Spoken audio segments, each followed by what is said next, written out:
देश में शायद ऐसा पहली बार हो रहा है कि देश की सेना हमारे देश के प्रधानमंत्री और शासन के खिलाफ खड़ी हो रही है।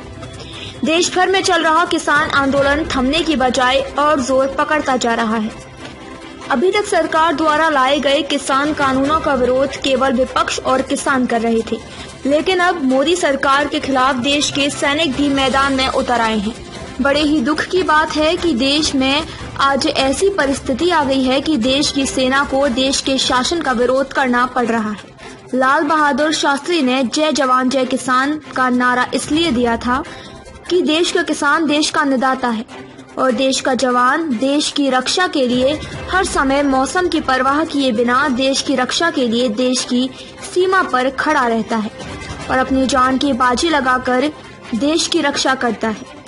जब तक हमारे देश में जवान और किसान मजबूत रहेंगे, देश का आधार बना हुआ है। लेकिन अगर इन दोनों में से किसी को भी कमजोर किया गया तो देश को बिखरने में ज्यादा समय नहीं लगेगा।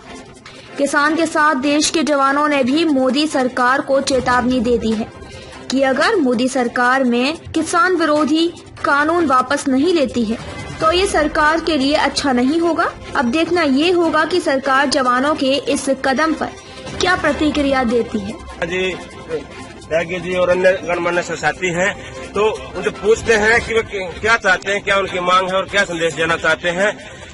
सूबेदार वीर सिंह चौहान जी, कृपया अपना संदेश भारत सरकार तक आप जो पहुंचाना चाहते हो बोलिए। सबसे पहले मैं अपने प्यारे वतन वासियों को जय हिंद जय भारत करता हूँ। आज जिस प्रकार से पिछले 15-16 दिन से हमारे देश के अन्नदाता, हमारे किसान आज पूरी दिल्ली के चारों तरफ ऐसी इसी ठंड के अंदर वहाँ पर पड़े हुए हैं। कुछ जिस देश के अंदर काले कानून लाए गए हों, किसानों के अहित में जो कानून लाए गए हों, उसी को लेकर के आज पूरे देश के सैनिकों ने यहाँ पर एक जो है सभा करी है लखनऊ के अंदर। जयप्रकाश मिश्रा साहब के नेतृत्व में मैं धन्यवाद करता हूँ साहब को कि आपने इतना इनिशिएटिव लेकर के यहाँ जितने भी उत्तर प्रदेश के सैनिक हैं और आपका message not only Uttar Pradesh, आप पूरे देश में जो है आपका मैसेज गया है। हम भी किसी पत्र अपने न्यूज पेपर के माध्यम से आपका मैसेज पढ़ा और हमें बड़ी खुशी हुई कि आपने इतनी इनिशिएटिव लेकर के पूरे देश के सैनिकों को लामबंद कर रहे हैं। और मैं आपके चैनल के माध्यम से रिक्वेस्ट करूंगा, जितने भी मेरे देश के सैनिक हैं, आओ हम सब किसान के बेटे हैं। हम किसी धन्ना सेठ या फैक्ट्री मालिक या किसी गद्दार नेता के बेटे नहीं हैं। हम तो सैनिक के बेटे हैं, हम किसान के बेटे हैं। हम किसान के घर से अच्छे से संस्कार लेकर के देश की सीमाओं की हिफाजत करने जाते हैं और देश की रक्षा करते हैं, अपने प्राणों की बाजी लगाते हैं।